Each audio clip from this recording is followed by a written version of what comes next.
अरे मुकेश जी आप? मैनेजर साहब कैसे हैं आप? मैं तो ठीक हूँ। कहाँ गायब हो गए? कई महीने हो गए, बैंक आए ही नहीं। वो क्या है कि मैंने अपनी फैक्ट्री थोड़ी दूर शिफ्ट कर ली है और फैक्ट्री स्टार्ट करना, उसमें काम चालू रखना, हम ही जाने हमारा टेंशन। लेकिन मुकेश जी पिछले 6 महीने हो गए, आपके अकाउंट में कोई ट्रांजेक्शन हुए ही नहीं। और जब ऐसी स्थिति आती है तो हम मैनेजर्स की बेचैनी बढ़ जाती है। बीच बीच में आ जाया कीजिए। वो कहते हैं ना, पैसा और इंसान दोनों को घूमते रहना चाहिए। आप सही कह रहे हैं मैनेजर साहब। मिस्टर शर्मा, मैं आपकी रिक्वेस्ट एक्सेप्ट कर सकती हूँ, पर पेपर वर्क काफ़ी है, टाइम लगेगा। लेकिन मुझे अर्जेंटली पैसे चाहिए, ट्रांसफर करने हैं। आई अंडरस्टैंड सर, मैं जल्द से जल्द करवाने की कोशिश करूँगी। आप एक काम कीजिए, आप ये फॉर्म भर दीजिए, इसे मुझे हमारे बैक एंड ऑफिस भेजना होगा। क्यों, यहाँ ये प्रोसेस नहीं हो सकते? सभी चेंजेस, वेरिफिकेशंस, ये सब हमारे बैक एंड ऑफिस में होते हैं। लेकिन आप चिंता मत कीजिए, मैं आज ही आपका फॉर्म वहाँ भेज दूंगी। सब कुछ बैक एंड ऑफिस में ही होने वाला है, तो ये ब्रांच क्यों खोल रखी है? ब्रांच आपकी रिक्वेस्ट देने के लिए है sir, but don't worry, I am at your service. आपका काम जल्दी हो जाएगा। पिछले 10-15 सालों में बैंकिंग का पूरा सिस्टम ही बदल गया है। एक जमाना था जब आपके बैंक का मैनेजर आपके घर के एक सदस्य जैसा था, लेकिन अब हाईटेक बैंकिंग अलग अलग खानों में बट गई है। हर छोटा काम आउटसोर्स किया जाता है। पर्सनलाइज्ड बैंकिंग, कस्टमर सर्विस जैसे शब्द हर पल सुनने को मिलते हैं, लेकिन हकीकत तो यह है कि आप हर बार किसी नए कस्टमर सर्विस एग्जीक्यूटिव से फोन पर डील कर रहे हैं, जो आपको सिर्फ आपके अकाउंट नंबर से जानता है, आपको पहचानता बिल्कुल नहीं है। आज की तारीख में एक बैंक अकाउंट मेंटेन करने का मतलब होता है pin numbers, case sensitive password, security questions, email verifications और न जाने क्या क्या। बैंकिंग वाकई पूरी तरह से बदल गई है, तो जाहिर है कि बैंकिंग में लूट के तरीके भी बदल गए होंगे। एकदम नए तरीके की लूट, ई फ्रॉड।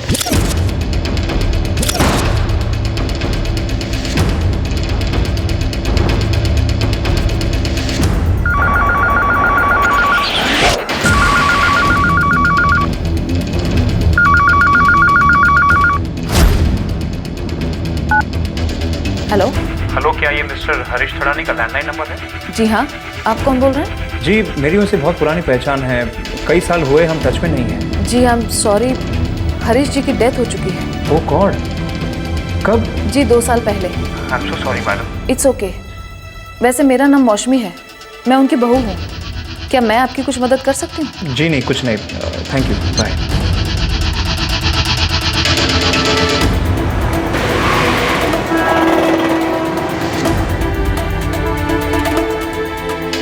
Sure sir. सर मैं आपकी रिक्वेस्ट अभी प्रोसेस कर देती हूँ, बट सर बैंक आपको 48 आवर्स में रिवर्ट बैक करेगा। सॉरी सर, ये डोरबी एंड स्मॉल बैंक का बैक एंड ऑफिस है, बट मैंने आपका ईमेल जो है वो बैंक के ब्रांच ऑफिस में फॉरवर्ड कर दिया है। बट सर 48 आवर्स तो लगता ही है। Sir kindly note down your request number, it's 5469। हाँ रवि, मैं सब समझ सकती हूँ और मैंने प्रॉमिस किया है ना, मुझसे जो बन पाएगा मैं करूँगी। विद्या, मैं तुम्हें ऐसे परेशान नहीं करना चाहता, रियली, लेकिन मैं करूँ तो क्या करूँ, कोई है ही नहीं बात करने के लिए। डोंट वरी रवि, हम लोग कुछ वर्कआउट करेंगे, तुम इतना टेंशन मत लो। अच्छा सुनो, आज मिल सकती हो? ट्राई करूँगी, काम खत्म हुआ तो ज़रूर आओ। मैं तुम्हारा वेट करूँगा। बाय।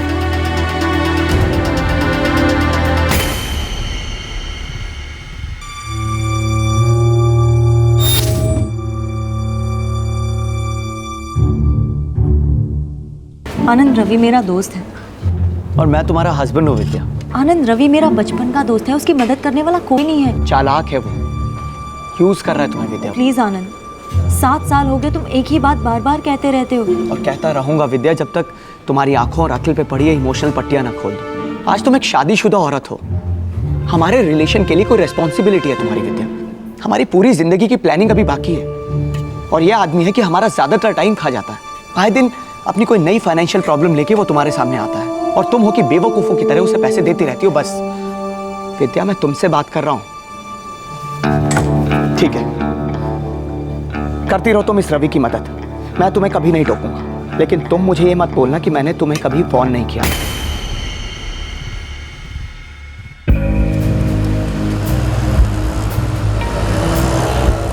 $50 लाख? जानता हूँ छोटी रकम नहीं है विद्या, पर तुम तो जानती हो कि हमारे साथ धोखा हुआ है। पैसे माँ के पास ही थे, हमारे खुद के, लेकिन मेरे सगे चाचा ने वो भी हड़प लिया। अब मुझे नया बिजनेस ट्राई करना था, इसलिए मैंने मार्केट से 50 लाख उठा लिया। अब वो लॉस में चला गया तो मैं क्या करूं? मार्केट से जो पैसा उठा है उसे लौटाना पड़ेगा ना। तुम्हें जॉब नहीं छोड़ना चाहिए था रवि। लाइफ में काफ़ी कुछ नहीं होना चाहिए था विद्या, पर हो गया। पर मुझे आगे की सोचना है। मैं 50 लाख का इंतजाम बिल्कुल नहीं कर सकती।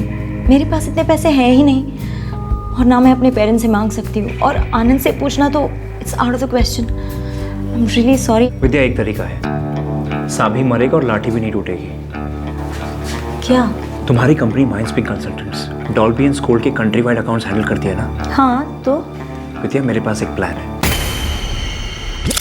चेंज ऑफ एड्रेस, डेबिट और क्रेडिट कार्ड के मसले, phone banking number, net banking password, देश भर में डॉल्बी एंड स्कोल्ड बैंक की सभी ब्रांचेस के ये सारे प्रोसीजरल काम माइंडस्पीक कंसल्टेंट्स नाम की एक कंपनी और उसकी अलग अलग डिविजन्स हैंडल करती थी, और विद्या इसी कंपनी में एम्प्लॉय थी। विद्या जैसी एग्जीक्यूटिव्स कस्टमर्स के साथ संपर्क रखती थी और उनकी सभी बैंकिंग जरूरतों को पूरा करती थी। विद्या का पति आनंद और विद्या का दोस्त रवि तीनों सॉफ्टवेयर इंजीनियर थे।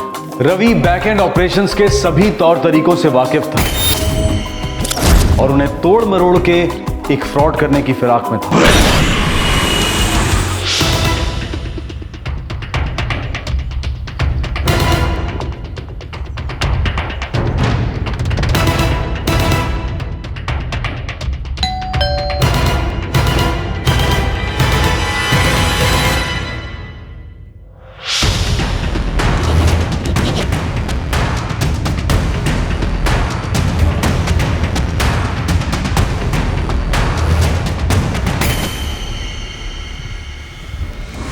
कुरियर से आया है। हाँ, पर पापा के नाम 2 साल बाद?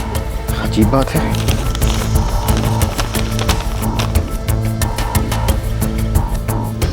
मौसमी, मुझे तो कुछ समझ में नहीं आ रहा है। पापा को बैंक वालों ने इंटीमेशन लेटर भेजा है चेंज ऑफ एड्रेस के लिए, उनके अकाउंट को लेकर। ये कैसे हो सकता है?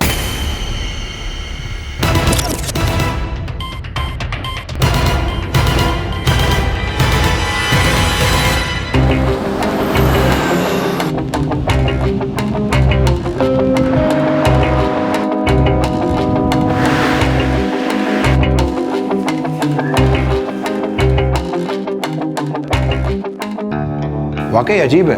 मैं तुम्हारे फादर को बहुत अच्छी तरह जानता था। इसीलिए तो समझ में नहीं आ रहा है सर कि ये सब हुआ कैसे। अगर तुमने एड्रेस चेंज की मांग की नहीं तो तुम्हारे पास ये इंटीमेशन लेटर आया कैसे? सर 2 साल हो गए पापा की डेथ को, और तब से लेकर आज तक मैंने उनके पर्सनल अकाउंट को छुआ तक नहीं है। चेंज ऑफ एड्रेस की बात तो बहुत दूर है, और चेंज ऑफ एड्रेस हुआ भी तो कहाँ? चेन्नई, जिस शहर से हमारा कोई वास्ता नहीं, कोई लेना देना नहीं। I think there is something seriously wrong mister Sudhir. Just give me a minute.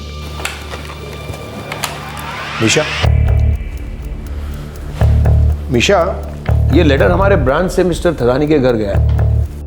Yes sir, मैंने परसों ही डिस्पैच किया था अपने रेगुलर कुरियर से। ये एड्रेस चेंज की रिक्वेस्ट कब आई? रिक्वेस्ट कब आई थी तो मुझे चेक करना होगा, लेकिन चेंज ऑफ एड्रेस का इंटीमेशन मुझे बैकएंड ऑफिस से मिला और मैंने सारे डिटेल्स मिस्टर थदानी के एड्रेस पर कुरियर कर दिए थे। अरे पर चेंज ऑफ एड्रेस की रिक्वेस्ट किसने दी थी? जिनका अकाउंट है उन्होंने?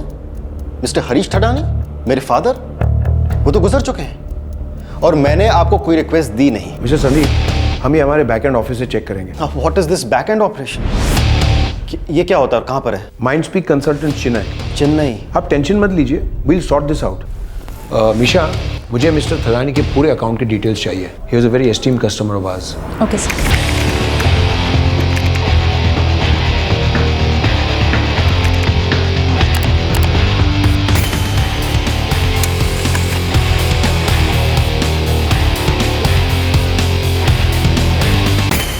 सर, मिस्टर हरीश थदानी का अकाउंट 2 साल से डोरमेंट था, कोई ट्रांजैक्शन नहीं, और अकाउंट बैलेंस 80 लाख रुपीस था। दरअसल पापा की डेथ के बाद उनके बिजनेस को संभालने में मैं इतना बिजी हो गया कि आप तो जानते हैं मिस्टर सुधीर के इमिटेशन ज्वेलरी का बिजनेस कितना वक्त लेता है। शायद इसी वजह से मैं उनके पर्सनल अकाउंट पर ध्यान नहीं दे सका। ये एड्रेस चेंज सिर्फ लास्ट वीक इफेक्टिव हुआ है? Yes sir, 12/16 crescent apartment, Adyar road, Chennai. Address change होने के बाद 12 ट्रांजैक्शंस हुए हैं, टोटल 60 लाख विड्रॉ हुआ है। What are you saying? How is this possible? Debit card, chequebook, net banking password, सारे डिटेल्स न्यू चेन्नई एड्रेस को सेंड कर दिए गए थे। हाँ, लेकिन आप लोग ऐसा कैसे कर सकते हैं?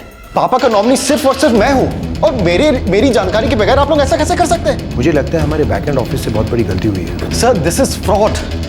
60 लाख का फ्रॉड है सर, मेरे पापा की मेहनत की कमाई। और आप इसे गलती कह रहे हैं? मिशा, माइंडस्पीक कंसल्टेंट्स के विजिलेंस डिपार्टमेंट को इमीडिएटली कांटेक्ट करवाओ। This is ridiculous. 2 साल से अनऑपरेटेड अकाउंट से 60 लाख रुपए चुराए गए, वो भी सिर्फ एक हफ्ते में। कैसे हुआ ये? अकाउंट होल्डर की जानकारी के बिना उसका एड्रेस चेंज करके मुंबई से चेन्नई कर दिया गया। यहां तक कि मुंबई के ब्रांच ऑफिस को भी इस बात की खबर नहीं थी। उसके बाद उस अकाउंट के चेकबुक्स और डेबिट कार्ड्स वगैरह इस नए एड्रेस पर मंगवाए गए और उस एड्रेस पर भेजे भी गए और फिर हुआ यह फ्रॉड। आखिरकार इतने बड़े फ्रॉड को किसी ने अंजाम कैसे दिया था?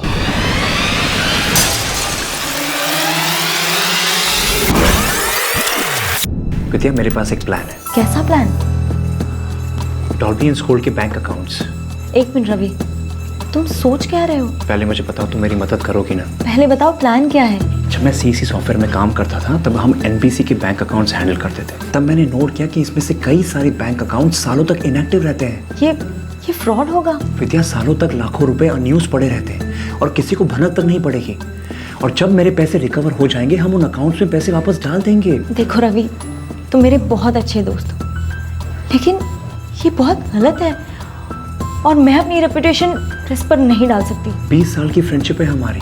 तुम्हें लगता है कभी मैं चाहूंगा कि तुम्हारा नाम उछले या तुम्हारी रेपुटेशन पर आ जाए? पर रवि, पकड़े जाएंगे। ऐसा कुछ भी नहीं होगा।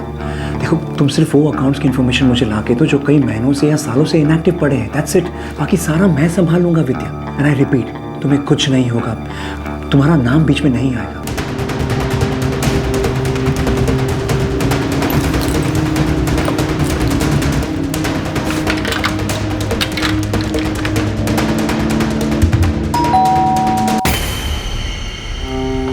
रवि से मिलने गई थी? तुम अंदर से लॉक क्यों करते हो? तुम्हें पता है ना मेरे पास चाबियां हैं। रवि से मिलने गई थी मैं।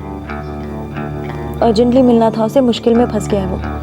और मेरे फोन कॉल्स अटेंड करने का टाइम भी नहीं था तुम्हारे पास।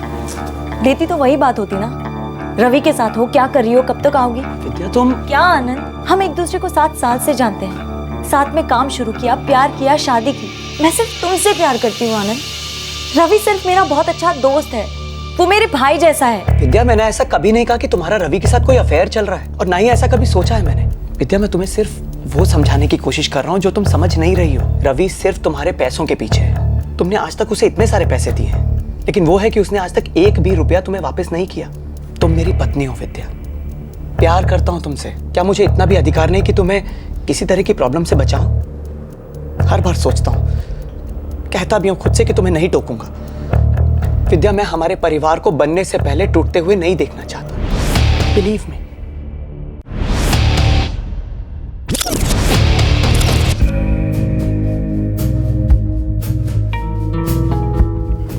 टेंशन मत ले अम्मा, सब ठीक हो जाएगा। तेरे चाचा जी से मैंने फोन पे अभी बात की, लेकिन वो अब भी कह रहे कि एक पैसा नहीं दूंगा। उस चोर को फोन ही क्यों किया अम्मा? भूल जाओ कि मेरे चाचा और आपके देवर कुछ नहीं हमारे लिए, मर गए वो। तुम्हारे अप्पा को जाने के पहले ही पैसों का सारा मामला निपटा देना चाहिए था, लेकिन उन्होंने सोचा भी नहीं होगा कि उनका अपना भाई हमारे साथ ऐसा फ्रॉड करेगा।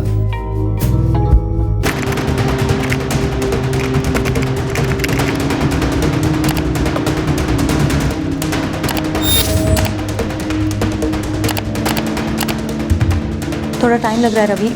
इस डॉल्बी एंड स्कूल बैंक के 1 लाख से भी ज्यादा अकाउंट्स हैं देश भर में। विद्या देखो, तुम कुछ अकाउंट डिटेल्स मुझे क्यों नहीं देती?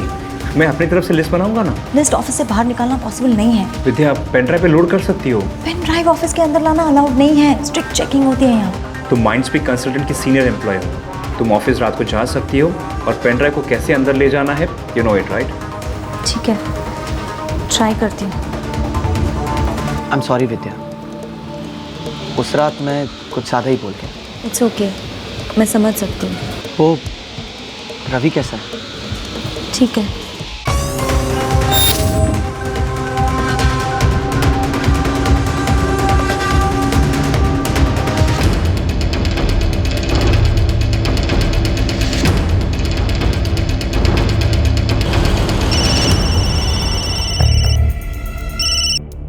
हाँ आनंद, बोलो। कहाँ हो तुम? ऑफिस जा रही थी। इस वक्त? हाँ, एक्चुअली काम का कुछ ज़्यादा ही ओवरलोड था, कल सुबह तक ही काम खत्म करना था। लेकिन विद्या तुमने मुझे बताया तक नहीं। आनंद तुम सो रहे थे तो मैंने सोचा तुम्हें नींद से जगाना ठीक नहीं होगा। अच्छा सुनो, गुड नाइट, कल सुबह मिलते हैं।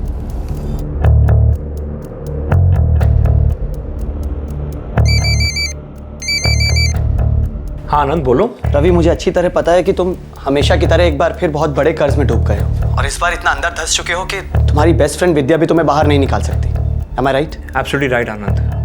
अगर विद्या नहीं होती तो मैं अभी तक फिनिश हो गया होता। कहीं तुम विद्या के करियर को फिनिश करने पे तो नहीं तुले हुए हो? आनंद व्हाट डू यू मीन यार? रवि, पता नहीं क्यों मुझे बार बार ऐसा लग रहा है कि तुम विद्या को बहका रहे हो। तुम जरूर उससे कुछ ऐसा करवाने वाले हो जो बहुत गलत होगा। नहीं नहीं आनंद, ट्रस्ट मी, मैं ऐसा कभी नहीं कर सकता। मैं तुम्हारी इस बात का विश्वास करने का फुल ट्राई करूंगा। Bye.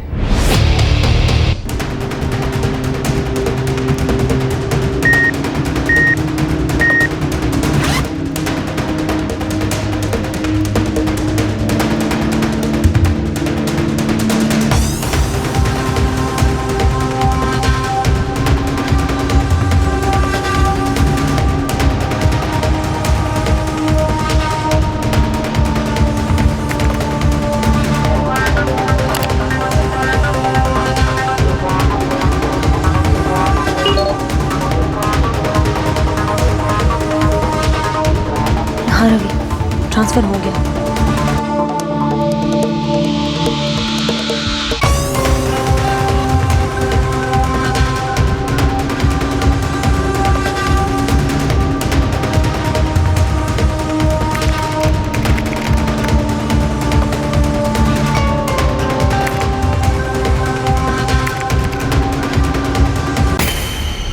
Dolby and scold bank की देश भर में सैकड़ों ब्रांचेस हैं, जिनमें हजारों ऐसे अकाउंट थे जो एक अरसे से डॉर्मेंट थे, यानी कि उनमें किसी भी तरह की कोई ट्रांजैक्शन नहीं हुई थी। इन अकाउंट्स में पैसा ज्यों का त्यों पड़ा था कई सालों से। आखिरकार रवि ने एक ऐसा ही अकाउंट चुना, मिस्टर हरीश थडानी का अकाउंट। इस अकाउंट में 2 साल से कोई एक्टिविटी नहीं हुई थी और इस अकाउंट का बैलेंस भी काफी बड़ा था। ये देख।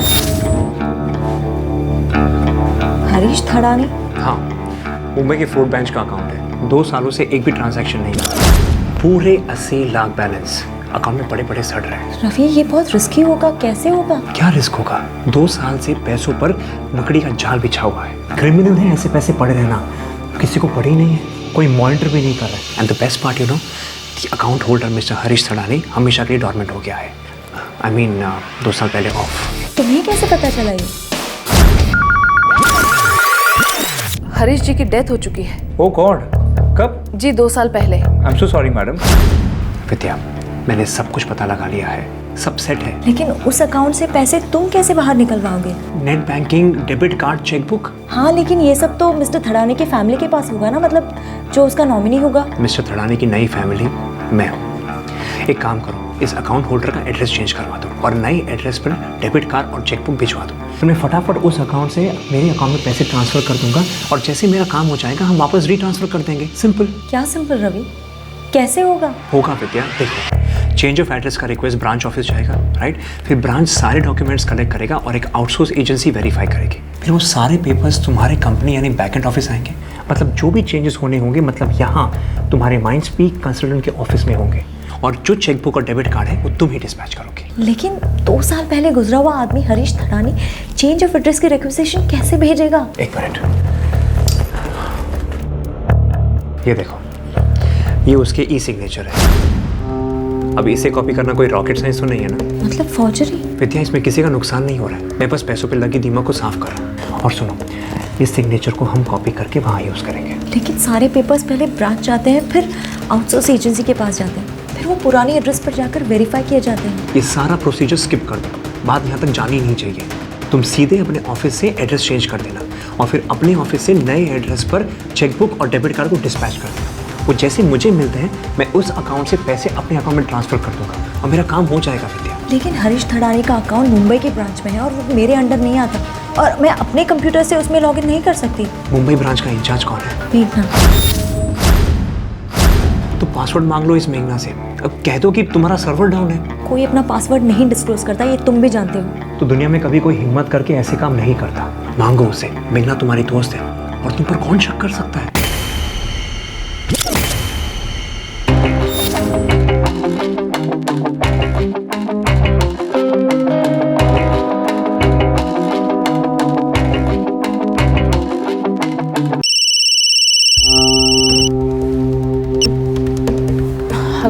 तुम ऑफिस नहीं आ रही हो क्या? नहीं यार, छुट्टी ली है, कन्याकुमारी जा रही हूँ। एक्चुअली एक हेल्प चाहिए थी मेघना। हाँ बोलो। मेरा सर्वर डाउन है और कुछ अकाउंट्स अर्जेंटली प्रोसेस करने थे। क्या मैं तुम्हारा आईडी और पासवर्ड थोड़े टाइम के लिए यूज़ कर सकती हूँ please? Vidya no, I mean it's not allowed right? I know, पर थोड़ा अर्जेंट है। कुछ प्रिविलेज्ड कस्टमर्स के अकाउंट्स हैं जो प्रोसेस करने थे और कल हेड ऑफिस भेजने थे जो अभी तक नहीं गए हैं। मैं किसी और से हेल्प मांग भी नहीं सकती और बॉस को बोल भी नहीं सकती कि काम नहीं हुआ है। आई नीड योर हेल्प मेघना, प्लीज़ प्लीज़ प्लीज़ मेघना प्लीज़। अच्छा ओके ओके ओके, बस ये एक बार। हाँ, इसके बाद मैं अपना पासवर्ड चेंज कर लूँगी। टोटली, आई प्रॉमिस मैं किसी को नहीं बताऊंगी। अच्छा ठीक है, मेरा आईडी नोट कर। इट्स PXC_NEG और पासवर्ड राघवन।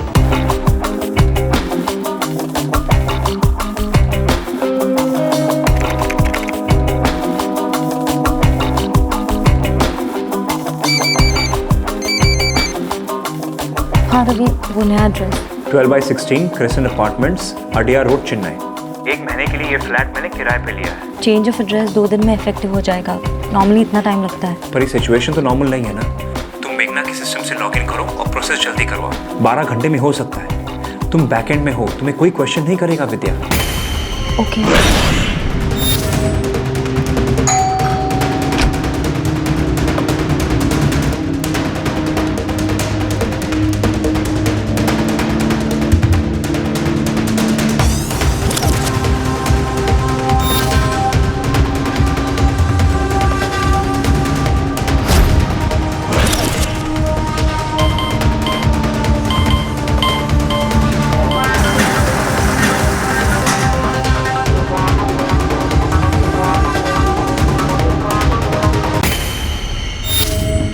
विद्या, तुमने मुझे मरने से बचाया।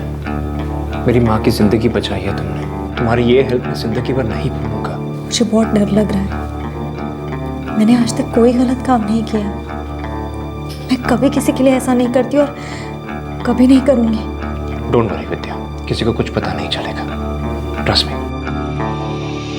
रवि ने विद्या को मैनिपुलेट करके एक अद्भुत किस्म का बैंकिंग स्कैम किया था। उन्हें लगा था कि यह प्लान फुल प्रूफ है। ये दोनों खिलाड़ी इस खेल के सभी रूल्स जानते थे। वो सभी लूपहोल्स भी जानते थे जिनके बेसिस पे ये फ्रॉड किया गया था। लेकिन ये खिलाड़ी कुछ छोटे बेसिक रूल से वाकिफ नहीं थे कि जब भी एड्रेस चेंज किया जाता है तो बैंक कंफर्मेशन नोटिस नए और पुराने दोनों एड्रेसेस पर भेजता है।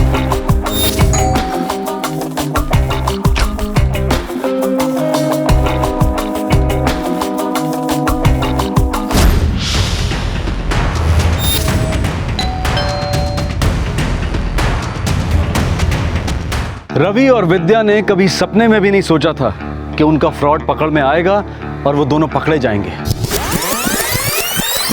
मिशा, माइंडस्पीक कंसल्टेंट्स के विजिलेंस डिपार्टमेंट को इमीडिएटली कांटेक्ट करवाओ।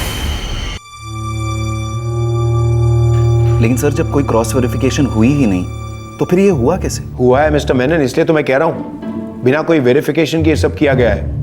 60 लाख साफ किए गए हैं एक डॉर्मेंट अकाउंट से। Oh my God. मुझे ASAP उस सर्वर की डिटेल्स चाहिए जहाँ से ये चेंजेस इफेक्ट में लाए गए। ये एक बहुत ही सीरियस फ्रॉड है और जल्द से जल्द पकड़ में आ जाना चाहिए। बिल्कुल।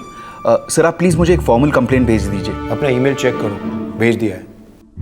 मिस्टर संदीप, क्या कहूँ, सॉरी कहते हुए भी शर्म आती है। सर, आप लोगों को लगता होगा कि बैंक अकाउंट में 80 लाख रुपए हैं तो बहुत अमीर, बहुत बड़े आदमी होंगे। लेकिन मैं और सिर्फ मैं जानता हूं कि मेरे पापा ने किस तरह से खून पसीना बहाकर इस बिजनेस को खड़ा किया है। डोर टू डोर जाते थे इमिटेशन ज्वेलरी को बेचने के लिए, तब जाकर यूनिट खड़ी हुई है। कोई भी अकाउंट को, खास करके जिसमें इतना बैलेंस हो, कभी ऐसे डॉर्मेंट नहीं रखना चाहिए। टाइम टू टाइम उसमें ट्रांजैक्शंस कर लेनी चाहिए और अकाउंट चेक करते रहना चाहिए। अगर ये काम भी हम ही करेंगे तो फिर बैंक क्या काम करेगा?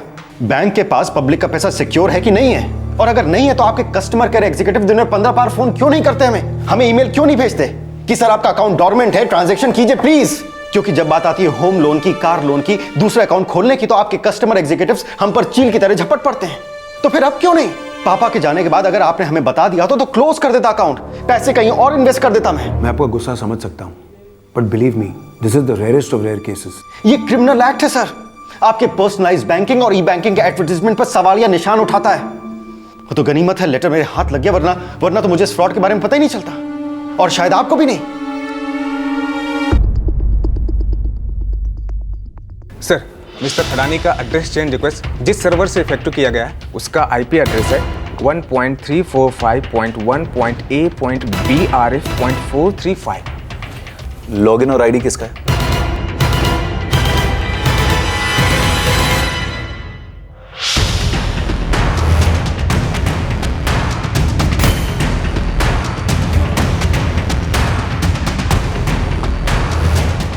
मेघना, तुम्हें हमारे साथ चलना होगा। क्यों? बोला ना चलो। लंच कर रही हूँ, बाद में आती हूँ। ऐसे भी क्या चलती है? चलती हो या फिर घसीट के ले चलूं? चलो। हुआ क्या? कुछ पता है? मुझे क्या पता क्या हुआ। मेघना, लॉगिन तुम्हारे आईडी और पासवर्ड के साथ हुआ, एड्रेस चेंज भी इसी आईडी से हुआ, पैसे ट्रांसफर भी तुम्हारे आईडी और पासवर्ड के साथ ही किया गया। सर आई स्वेयर सर, मैंने ये सब नहीं किया है सर। सच बोलो मेघना प्लीज, तुम्हारे लिए अच्छा होगा। सर मैं सच कह रही हूँ सर। सच निकलवाने का आईडी और पासवर्ड दोनों पुलिस के पास है, वो तुम्हारी जुबान खोलेंगे।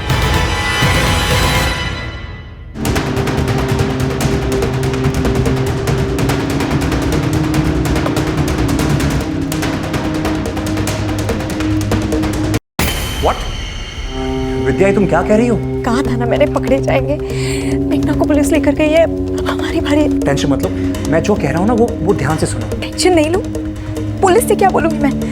वो लोग कभी भी मुझ तक पहुंच सकते हैं। विद्या, वो मेघना के आगे नहीं बढ़ेंगे, और वो जितना भी बोले कि उससे तुम्हें पासवर्ड फोन पे दिया तो तुम साफ मना कर देना। वो मेरी फ्रेंड है, इनोसेंट है, वो उसे जेल हो जाएगी। ठीक है, सब कुछ बता देना, फिर मुझे जेल हो जाएगी विद्या, और तुम्हें भी हो जाएगी। आनंद के बारे में सोचो, उस पर क्या बीतेगी? विद्या, उससे कंपनी से निकाल दिया जाएगा, हम तीनों बर्बाद हो जाएंगे। विद्या, इतना समझो कि मेघना का बैड लक है, बस। क्या हो गया? देखो विद्या, ऐसे टूटने से कुछ नहीं होगा, अपने आप को संभालो प्लीज। और मैं हूं ना, मैं सब कुछ ठीक कर दूंगा। देखो पुलिस तुम तक नहीं पहुंचेगी, आई अश्योर यू, भरोसा रखो, ठीक है? Okay, I call you back, okay?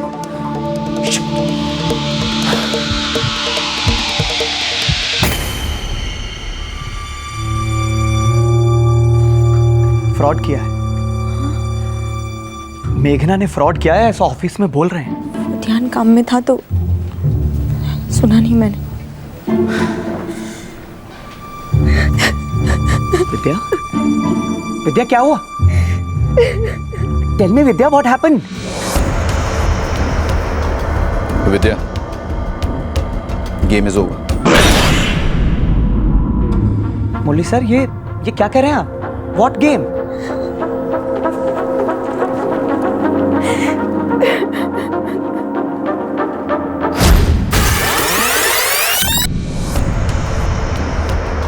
Sir, इस लेडी को अरेस्ट कीजिए, इसने हमारे एक कस्टमर के साथ फ्रॉड किया है, Dolby and scold bank.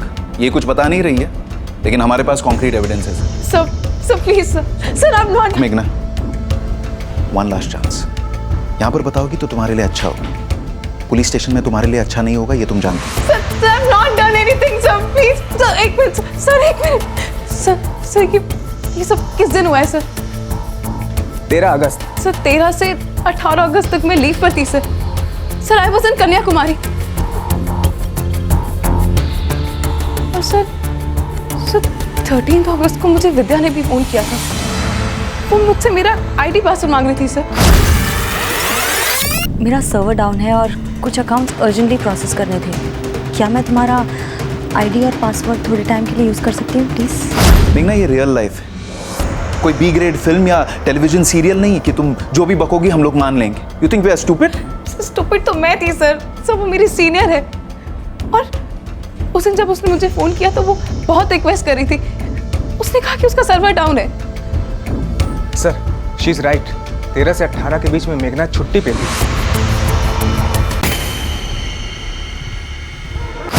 Murali sir, मेघना को जाने दो, जो कुछ किया मैंने किया। Vidya, I am shocked of all the people, तुम, और वो भी इतने सालों के सर्विस के बाद। 60 लाख के लिए अपने पूरे लाइफ को खराब कर दिया तुमने। किस लिए किया ये सब? Tell me. विद्या, क्या ये तुमने उस रवि के लिए किया?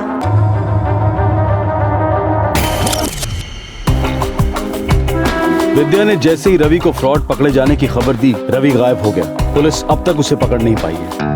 विद्या का पति आनंद अपनी पत्नी को जेल से बाहर निकलवाने की पूरी कोशिशें कर रहा है, लेकिन विद्या को अब तक बेल नहीं मिली। हर बार उसकी एप्लीकेशन रिजेक्ट हो जाती है क्योंकि इस जुर्म में उसका साथी अब तक फरार है। विद्या शौक में है कि रवि उसे इस तरह से फंसाकर पैसों के साथ भाग गया है। मेघना पर भी सख्त कार्रवाई की गई है अपना सर्वर लॉगिन आईडी और पासवर्ड किसी और के साथ शेयर करने के लिए। किसी भी कंपनी में ये एक बहुत बड़ा सिक्योरिटी रिस्क है। संदीप थडानी ने अपना पैसा रिकवर करने की कानूनी प्रक्रिया शुरू कर दी है। वो इस केस में विद्या, रवि और मेघना के साथ साथ डॉल्बी एंड स्कोल्ड बैंक को भी अपना गुनहगार मानता है। फ्रॉड से लूटे गए 60 लाख रुपए अभी तक ट्रेस नहीं हुए हैं। जब एक अकाउंट एक अरसे तक इस्तेमाल नहीं होता तो उस अकाउंट को डोरमेंट यानी इनएक्टिव करार दिया जाता है। इनएक्टिविटी की duration bank to bank depend करती है। इस अकाउंट को फिर से ऑपरेशनल बनाने के लिए अकाउंट होल्डर को कई तरह के आइडेंटिफिकेशन डॉक्यूमेंट सबमिट करने पड़ते हैं। वेरिफिकेशन के कई प्रोसीजर से गुजरना पड़ता है। आजकल के बैंकिंग सिस्टम में पर्सनल डिटेल्स वेरीफाई करने के अलग अलग तरीके होते हैं। ज्यादातर ये काम आउटसोर्स किए जाते हैं। सरल शब्दों में इसका मतलब है कि आपके और मेरे बैंक अकाउंट की अब कई चाबियां हैं और ये सभी चाबियां अलग अलग हाथों में हैं। हमारे आज के एपिसोड की दूसरी कहानी। गुब्बारा एक हद तक हवा बर्दाश्त कर सकता है, या फिर यह भी कहा जा सकता है कि हवा एक हद तक गुब्बारे को बर्दाश्त कर सकती है। हम इंसानों के साथ भी कुछ ऐसा ही है। कोई अगले को धकेलता है, सामने वाला मजबूरियों के दलदल में धंसा होने के बावजूद बंदा उसे धकेलता जाता है। अब जब पीड़ित जिल्लत की दीवार से बिल्कुल सट जाता है तो वो दस्तक होती है कि कुछ भयंकर होने वाला है। गुब्बारा फटने वाला है।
किरण, चलो बेटा उठ जा, स्कूल नहीं जाना है। उठ जा, उठ जा, जल्दी उठो।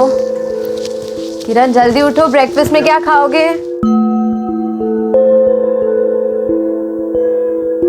मैथ्स का वर्कशीट कंप्लीट है तुम्हारा? हाँ मम्मी, वो तो कल रात को ही कंप्लीट कर दिया था। Very good. और सोशल साइंस? लेकिन वो वर्कशीट तो दी ही नहीं गई थी। दी नहीं गई?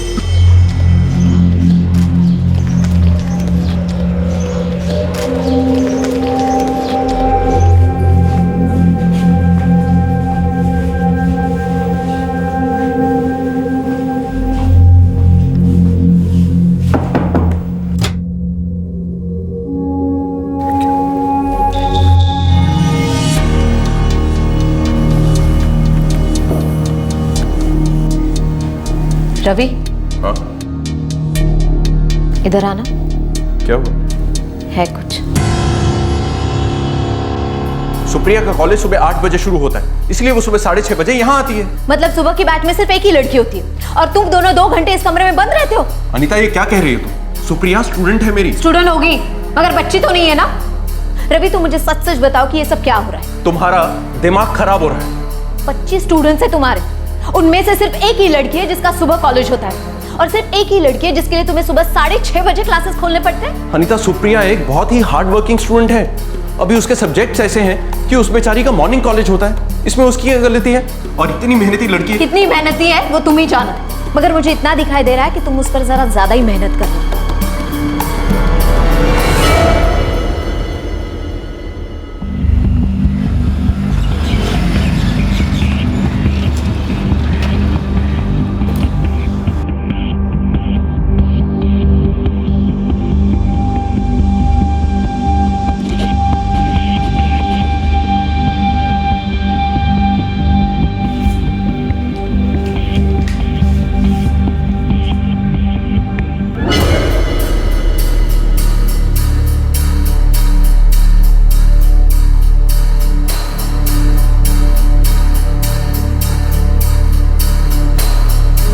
नरेला, नई दिल्ली।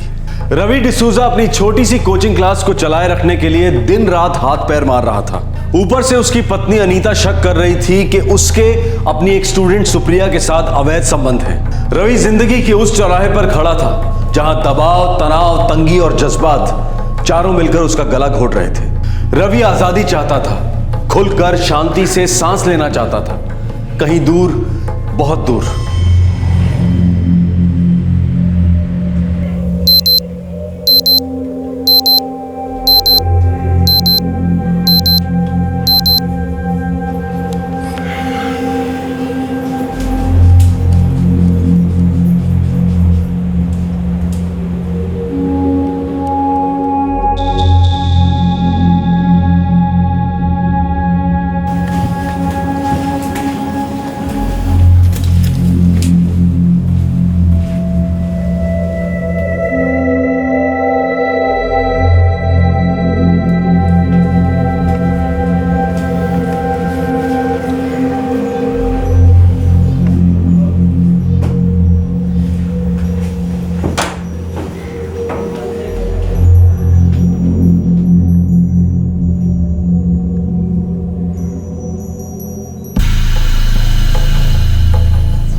सुबह 6:45 को आपने ये देखा?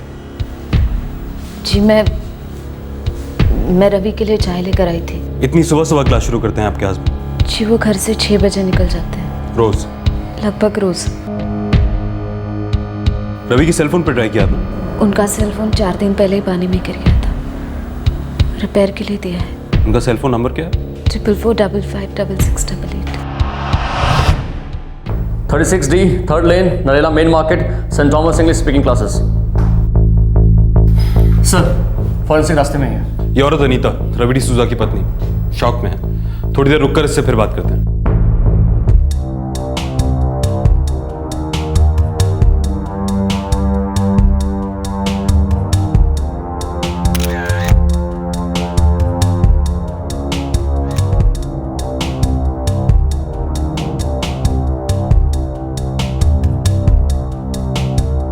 अरुण, इंस्पेक्टर ऑन ड्यूटी से कहो कि इस जगह को सील कर दे, हमें यहाँ दोबारा आना होगा। Sir.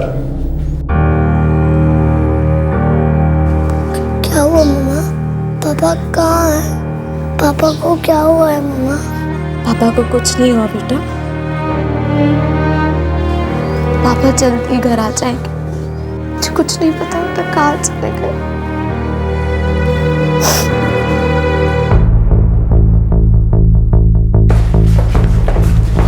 Sir, teacher Ravi D'Souza की वाइफ सच कह रही थी। 4 दिन में रवि डिसूजा के सेल से कोई कॉल नहीं हुआ है।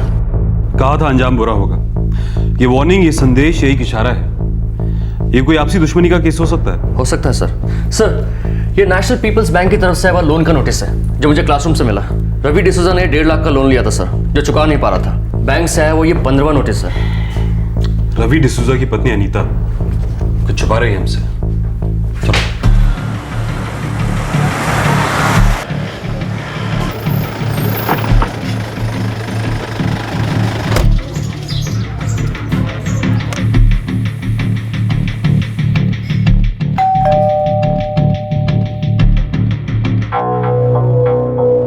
मिसेस डिसूजा, कोई रैंसम का कॉल आया है अब तक?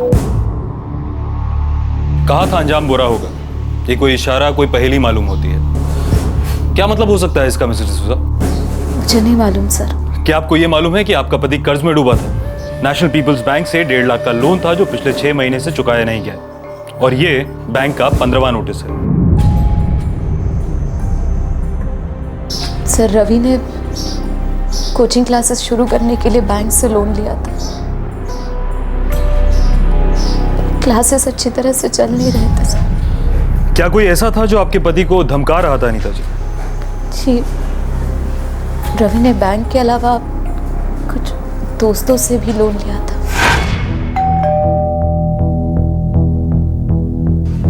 क्या रवि, आजकल तो फोन भी स्विच ऑफ करके रखना शुरू कर दिया? अरे नहीं सुरेश, मैं भला ऐसा क्यों करूंगा? वो एक्चुअली मेरा फोन ही खराब हो गया है, पानी में गिर गया था। जैसे मेरे पैसे पानी में चले गए। हाँ देख रवि, अब बहुत हो गया है, पानी सर के ऊपर से चला गया है। दे दे मेरे पैसे अब। रिटर्न कर दूंगा यार ऋषि, मैं कहीं भाग थोड़ा रहा हूँ। मुझे तेरी नहीं, मेरे पैसों की जरूरत है भाई। तू पैसे दे और फिर चाहे जहां मर्जी हो जा, मुझे कोई फर्क नहीं पड़ता है। कसम से बोल रहा हूँ, अगर मुझे थोड़ा भी पता होता कि तेरा पैसे वापस करने का प्लान नहीं है तो मैं तुझे कभी पैसे नहीं देता। हद होती है यार रवि, मैंने तुम्हें लोन दिया और वो भी विदाउट इंटरेस्ट, और तुम उसे खैरात समझ बैठे। नहीं यार, मुझे बस थोड़ा सा और टाइम चाहिए। मजाक कर रहा है क्या? तू ऑलरेडी 2 साल लेट है रवि। मुझे मालूम है ना, लेकिन देख, गॉड प्रॉमिस, मैं तेरा पैसा जल्द से जल्द लौटा दूंगा। इस बार अगर तूने मेरा पैसा सच में नहीं लौटाया ना तो अंजाम बुरा होगा। सुरेश, ऋषि और नवीन और हैं? जी नहीं सर, यही तीनों। और कुछ ऐसा नहीं है जो कि हमें मालूम होना चाहिए लेकिन आप हमें बता नहीं रही? जी नहीं सर, ऐसा कुछ नहीं है।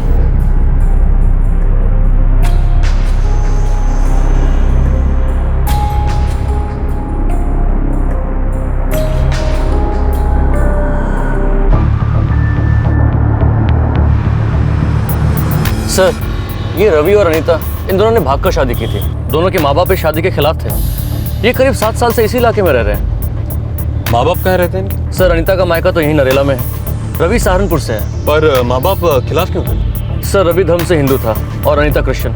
रवि ने धर्म बदला तो उसके माँ बाप ने उसे सारे रिश्ते तोड़ दिए, पर अनीता के माँ बाप को धर्म बदला वह रवि मंजूर था। रवि के इन तीनों लेनदार दोस्तों की डिटेल्स निकालो और उसकी सहारनपुर वाली फैमिली की भी। Yes sir. शर्मा, एक बात तो पक्की है कि ये कोई नॉर्मल किडनैपिंग नहीं है जो फिरौती के लिए की जाती है। हो सकता है कि ये किडनैपिंग हो ही ना, मर्डर हो।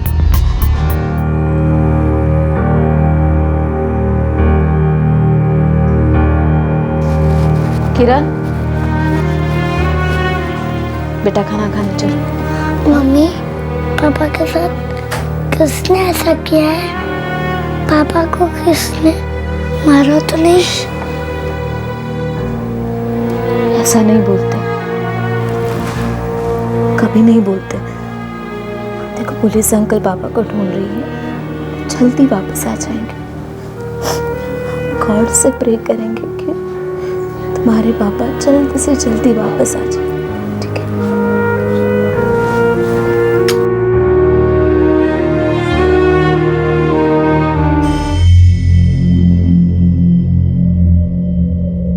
सुप्रिया स्टूडेंट है मेरी। स्टूडेंट होगी मगर बच्ची तो नहीं है ना। रवि, तुम मुझे सच सच बताओ कि ये सब क्या हो रहा है?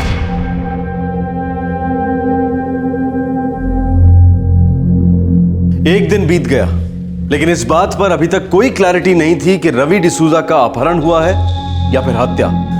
अभी तक फिरौती के लिए कोई फोन कॉल नहीं आया था। फोरेंसिक टीम को क्राइम सीन पर कुछ ऐसे सुराग मिल रहे थे जो काफी कंफ्यूजिंग थे। कोई ये कह नहीं पा रहा था कि आखिरकार जुर्म क्या था, साजिश क्या थी। वो कौन था जिसने क्लासरूम की दीवार पर लिख दिया था, कहा था अंजाम बुरा होगा।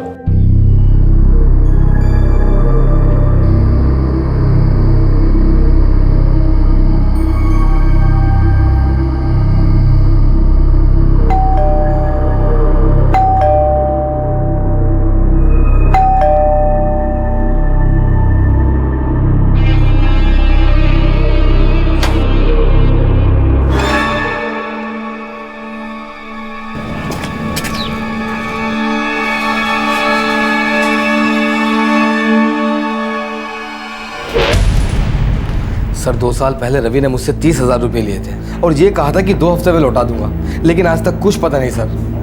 सर 2.5 साल पहले ही took 25,000 फ्रॉम मी और अभी तक लौटा ही रहा है। सर 20,000 मुझसे लिए थे, 4 साल हो गए, एक पैसा तक वापस नहीं आया। अब आप ही बताइए सर, क्या इतनी छोटी सी रकम के लिए हम लोग इतना बड़ा क्राइम करेंगे?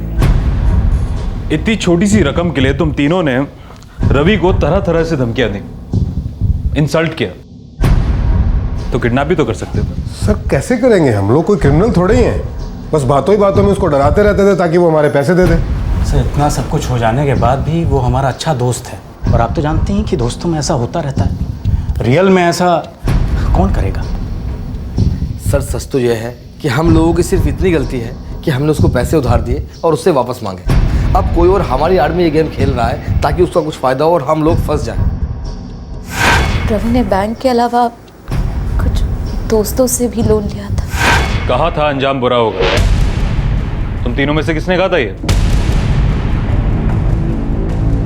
कौन था जो रवि डिसूजा को सबक सिखाना चाहता था? कैसा सबक सर? सबक तो हमें मिला है कि दोस्ती और पैसे को कभी मिक्स मत करो।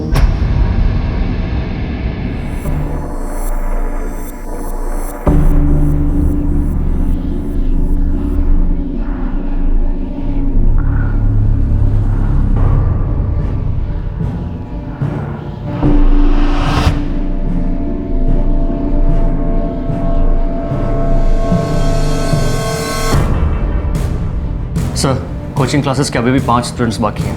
ले आओ, सबको लेके आओ।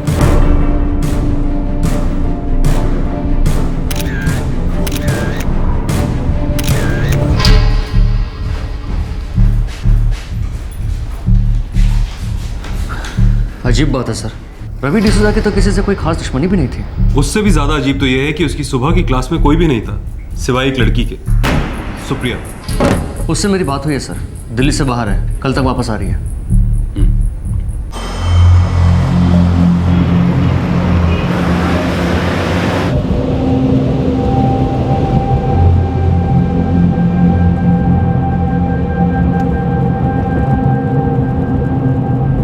शर्मा, हम जितना बाहर ढूंढ रहे हैं उतना ही मुझे लगता जा रहा है कि ये अंदर का ही मामला है। सर रवि डिसूजा की फोटो मैंने सारे पुलिस स्टेशन में भेज दी है, मगर अब तक कोई फिरौती की मांग तो आई नहीं। शायद कुछ और।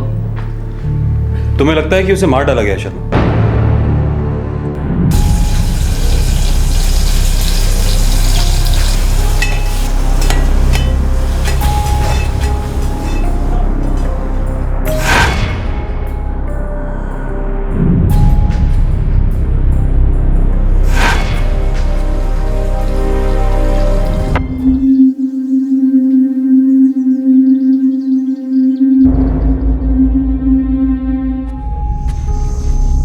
बेटा किरण, आपके पापा ने आपको कभी किसी टेंशन के बारे में कुछ बताया?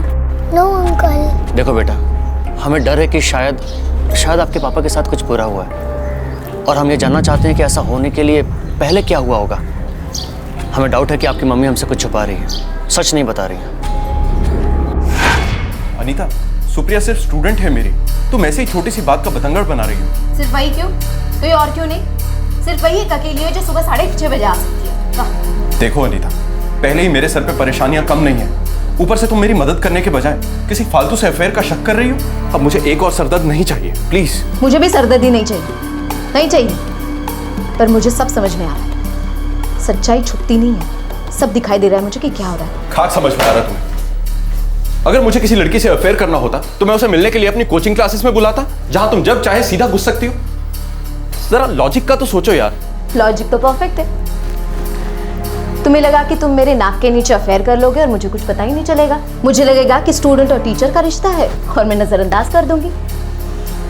तुम्हारे इस क्लासरूम की गंध को मैंने सूंघ लिया है। गंध मेरी क्लास में नहीं, बल्कि तुम्हारे दिमाग में घुस चुकी है, वो भी इस कदर कि वहां अब कुछ और नहीं घुस सकता। देखो अनीता, तुम्हें जो भी सोचना है तुम सोचो, लेकिन प्लीज मुझे बख्श दो।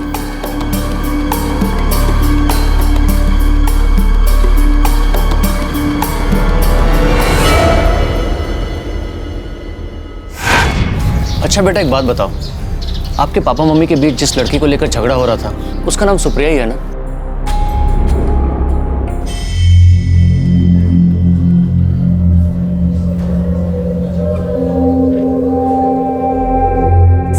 और रवि सर के बीच ऐसा कुछ नहीं चल रहा था। मैं डिप्लोमा कर रही हूँ सर और आगे पढ़ना चाहती हूँ, तो रवि सर से इंग्लिश ट्रेनिंग ले रही थी। पर सुबह 6:30 बजे क्लास होता था तुम्हारा, वो भी अकेली स्टूडेंट थी तुम क्लास में? सुबह डिप्लोमा कॉलेज का पहला लेक्चर 8 बजे होता है, दिन भर चलता है और शाम को घर का काम होता है। सो मैंने रवि सर से रिक्वेस्ट किया था कि क्या मैं 6:30 बजे आ सकती हूँ।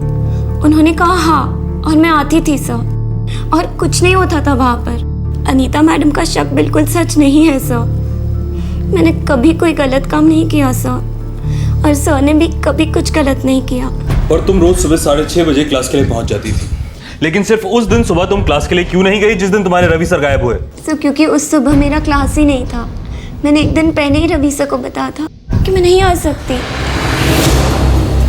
सर कल मेरा थोड़ा सा काम है, मैं सुबह नहीं आ पाऊंगी। कोई बात नहीं सुप्रिया, फिर हम लोग परसों मिलते हैं। Thank you sir. Good days sir. Days नहीं सुप्रिया, डे, गुड डे। ओह हाँ, गुड डे सर। सुप्रिया, तुम्हारे रवि और अनीता के अलावा ऐसा कोई है जिसे ये बात मालूम हो कि तुम उस दिन सुबह क्लास के लिए नहीं जाने वाली थी? मैं किसी और को क्यों बताती सर? सुप्रिया, तुम्हें क्या ऐसा डाउट होता है कि रवि की पत्नी अनीता को तुम दोनों के अफेयर का शक इस तरह से खाए जा रहा था कि शायद उसने खुद ही रवि को? सॉरी सर, मैं इस बारे में कुछ नहीं कहना चाहती। मुझे रवि सर के पर्सनल लाइफ के बारे में कुछ नहीं मालूम। एक और बार कहती हूँ सर, मेरे और रवि सर के बीच कभी कुछ नहीं था और ना कुछ है। 2 दिन बीत गए थे लेकिन रवि डिसूजा की कोई खबर नहीं थी। पुलिस पूरी तरह से बौखला गई थी। यह अपहरण था या फिर मर्डर, या फिर इस कहानी में कोई तीसरा एंगल था।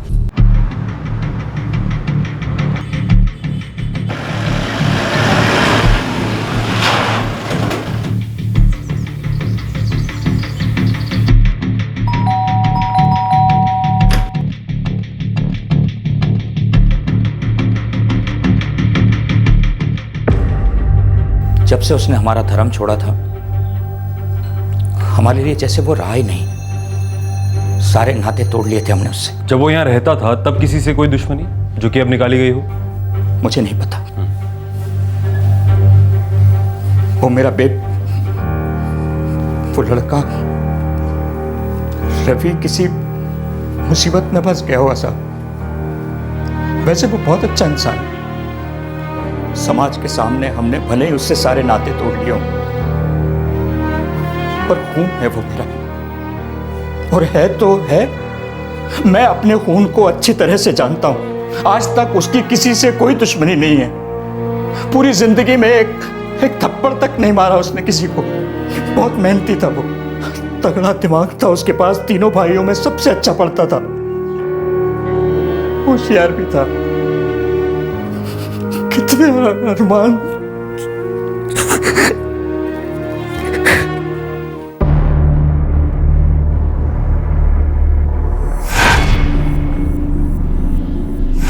पहली बार ऐसा केस देख रहा हूँ शर्मा।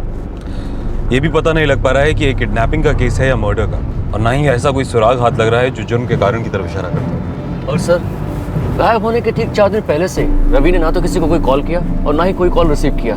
सर ये बात मुझे थोड़ी सी खटक रही है। इन 4 दिनों में किसी ने उससे कोई कम्युनिकेशन करने की कोशिश नहीं की। सर आज के ज़माने में ऐसा जो भी कम्युनिकेशन हुई वो उसके साथ ही चली गई। शर्मा, ये भी साजिश का ही किस्सा है।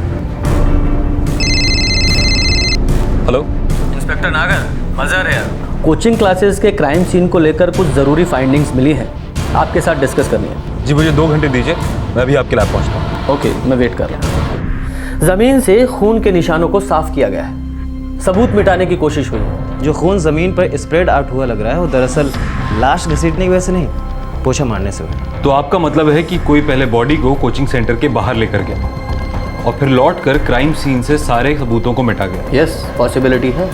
सर ये देखिए, जिस तरह से ब्लड के मार्क्स स्प्रेड हुए हैं, ये मर्डर के वक्त तो हो ही नहीं सकता। सर मैं क्राइम सीन पे दोबारा से गया था,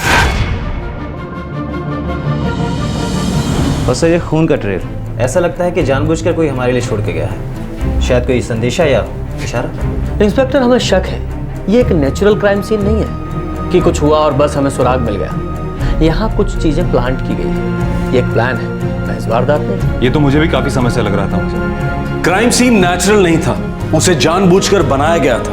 एक रंग, एक दिशा दी गई थी। ये एक बहुत बड़ी खबर थी जो फोरेंसिक टीम ने पुलिस को दी।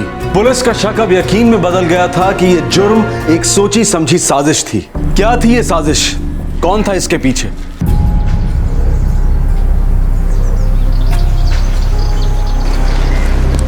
मम्मा, पापा के बारे में अभी तक कुछ पता क्यों नहीं चला? ऐसा क्यों मम्मी? मुझे नहीं पता बेटा।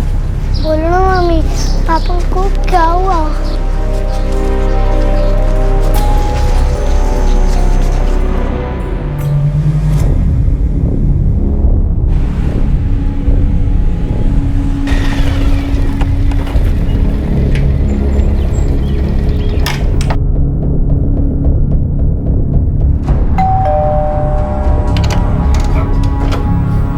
कैसा था आज का दिन?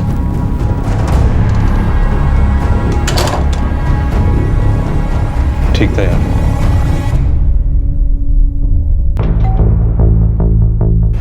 चार दिन बिना किसी भी तरह की कम्युनिकेशन के, और वो भी इतने बड़े शहर में।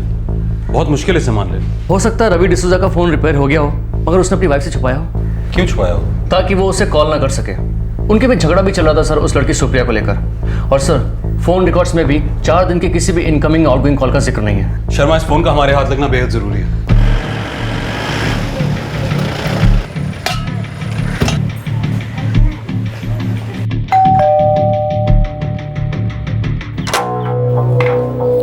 रवि ने फोन कहाँ दिया था रिपेयर के लिए? मुझे नहीं पता दुकान का नाम सर, बस इतना पता है कि रवि ने अपना फ़ोन हमारे एरिया के किसी मोबाइल रिपेयर शॉप में दिया है।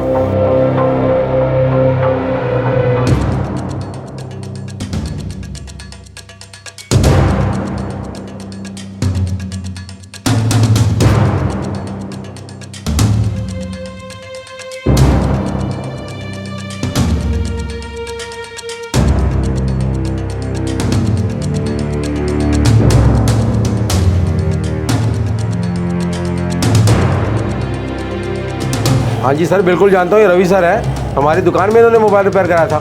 दिखाइए। हाँ जी सर, बिल्कुल।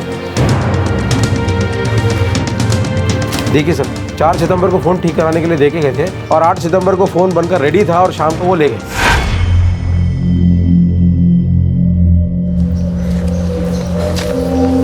हाँ जी, आओ जी। ये लीजिए। हाँ जी सर। हेलो जी, हेलो, फ़ोन रेडी है।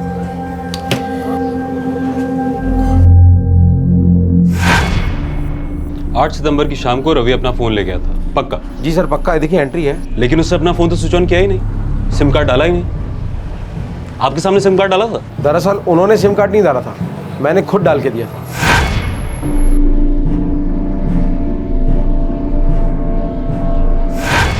सर, 8 सितंबर की शाम को रवि अपना फोन यहाँ से लेकर गया और 9 सितंबर को रवि के कोचिंग क्लासेस में ये सब होता है। लेकिन ये कह रहे हैं कि उन्होंने खुद सिम कार्ड फोन में डाला था, लेकिन रवि ने अपना फोन कभी स्विच ऑन किया ही नहीं। काफी अजीब है। और एक बात है सर, अगर फोन में सिम कार्ड डाला गया तो मुझे सेलफोन लोकेशन मिलनी चाहिए था रिकॉर्ड्स में। देखिए, दोबारा याद कीजिए, आपने सिम कार्ड फोन में ढंग से डाला था? बिल्कुल याद है सर। दरअसल रवि सर का फ़ोन पानी में गिरने के बाद बंद पड़ गया था, तो मैंने उनको बोला कि आपके सेल की बैटरी गई काम से और सिम भी। सर, ये सिम तो पूरी तरह से ख़राब होगा। मैं तो कहता हूँ कि गैलरी में जाके आप नया सिम ले लीजिए, आपका यही नंबर चालू हो जाएगा, लेकिन थोड़ा उसमें वक्त लग जाएगा। नहीं, मुझे तो जल्दी स्टार्ट करना है। इसको तो स्टार्ट होने में ज़्यादा टाइम लग जाएगा। आप एक काम करो, नया कनेक्शन ले लो। ठीक है। अच्छा, मुझे आपके डॉक्यूमेंट्स लगेंगे, लेकिन आपको प्रीपेड चाहिए कि पोस्टपेड चाहिए? अगर पोस्टपेड चाहिए तो उसमें ज़रा ज़्यादा वक्त लग जाएगा। नहीं, मुझे प्रीपेड ही दे दीजिए। नया नंबर? जी सर। क्या है नंबर? ये दिखाता हूँ।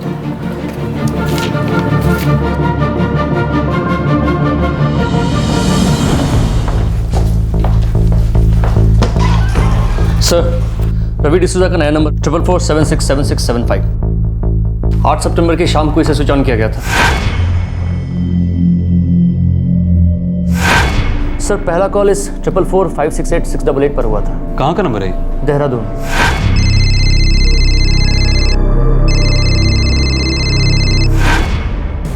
ट्रिपल 44568688 किसका नंबर है ये? सर, ये किसी मनोज दिवेचा का नंबर है।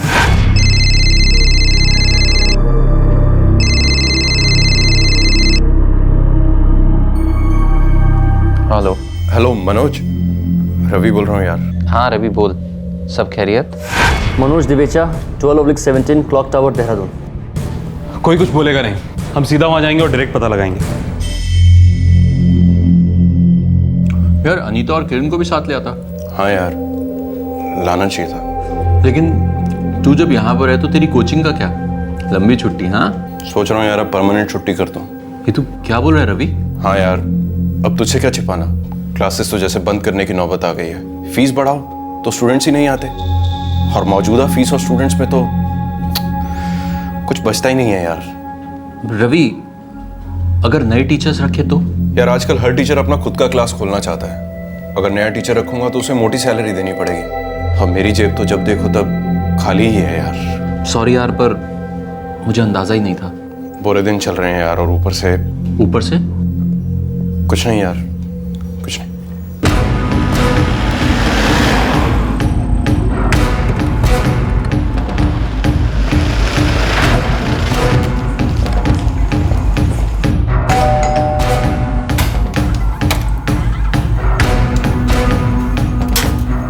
मनोज देवेचा।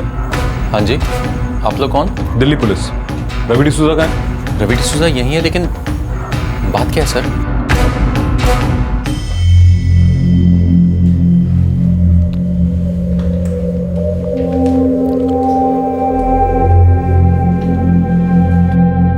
असली दुनिया में पुनः स्वागत है डिसूजा साहब। रवि, ये सब क्या है यार? सर, आप प्लीज मुझे बताइए आखिर बात क्या है? रवि, मानना पड़ेगा कि तुमने गेम तो बहुत बढ़िया खेला, मगर अब गेम खत्म हो गया है और मैन ऑफ द मैच देने की बारी आ गई है।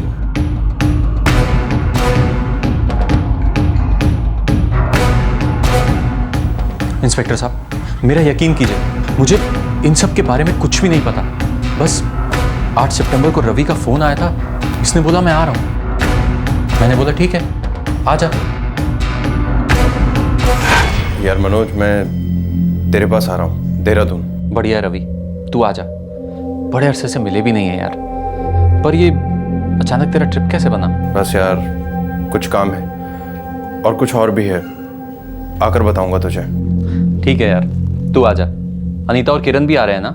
नहीं यार, अकेला ही आ रहा हूँ मैं। ये अकेला आ रहा था, मगर आने से पहले एक जबरदस्त प्लान बनाकर आ रहा था। अब उस प्लान में ये अकेला था या फिर इसकी बीवी और बच्चा भी शामिल था, यह अभी पता चल जाएगा।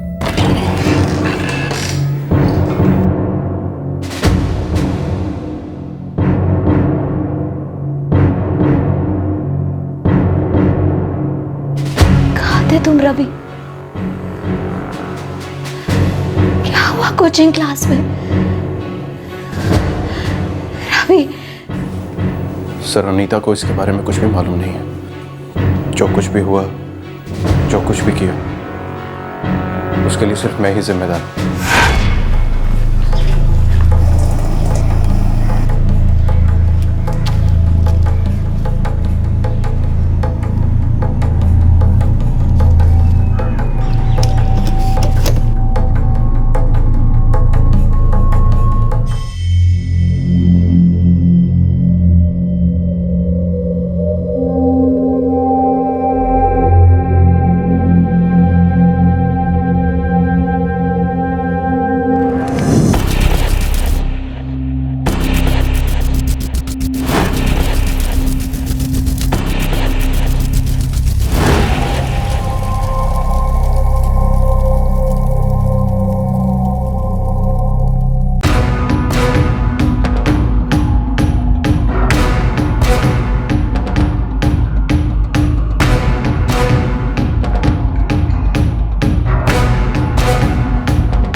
कहा था अंजाम बुरा होगा।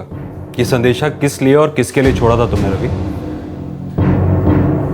रवि, रवि क्यों किया था तुमने ऐसा? रवि क्यों किया? थक गया था अनीता, बहुत ज्यादा थक गया था। सब कुछ कोशिश करके देख चुका था, लेकिन कुछ नहीं हो रहा था। बैंक का इतना सारा कर्जा, क्लासेस चलाने की परेशानियां, हर दिन एक नई मुसीबत थी। कभी बैंक से नोटिस आ जाता था, तो कभी दोस्त आ जाते थे अपना पैसा वापस मांगने के लिए। वो शर्मिंदगी, अपने ही दोस्तों से बार बार झूठ बोलना, उन लोगों के ताने, बस अब और सहन नहीं हो रहा था मुझसे। और इस सब के ऊपर अनीता, तुमने मेरी जिंदगी जहन्नुम बना के रख दी थी। सुप्रिया के साथ अफेयर की बात को लेकर जीना हराम कर दिया था तुमने मेरा। सर, मैंने अनीता को कितनी बार समझाया कि सुप्रिया सिर्फ स्टूडेंट है मेरी, उसके साथ कोई अफेयर नहीं है मेरा, लेकिन ये बार बार चोंच मारती रही हर रोज, दिन रात, सुबह शाम, अफेयर अफेयर अफेयर। सर, मैं अपनी पत्नी अनीता और बेटे किरण के लिए सिर्फ एक अच्छी जिंदगी चाहता था। मैं चाहता था कि मैं एक अच्छा टीचर साबित हो जाऊं। बेशक मेरे स्टूडेंट्स मुझे कम फीस दें, लेकिन उन्हें मेरी हेल्प से अच्छे मार्क्स आए। और मुझे पूरा कॉन्फिडेंस भी था कि मैं ऐसा कर सकता हूं। मैं अगर फीस बढ़ाता तो मेरे स्टूडेंट्स चले जाते, और मौजूदा फीस में तो गुजारा करना भी मुश्किल था।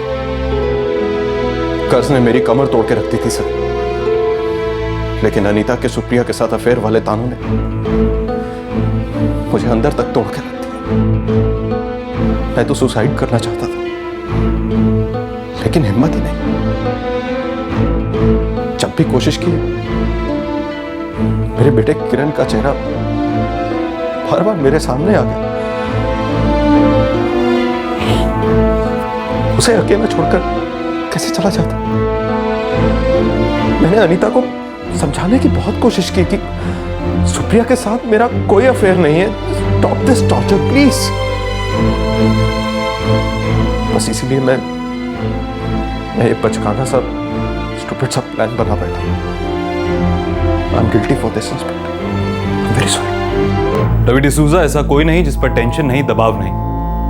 मैं समझता हूं कि तुम पर कई सारे प्रेशर एक साथ आए, लेकिन इस तरह का गैरकानूनी कदम उठाना किसी भी एंगल से सही नहीं है, ना तुम्हारे लिए, ना तुम्हारी फैमिली के लिए, और ऑब्वियसली समाज के लिए।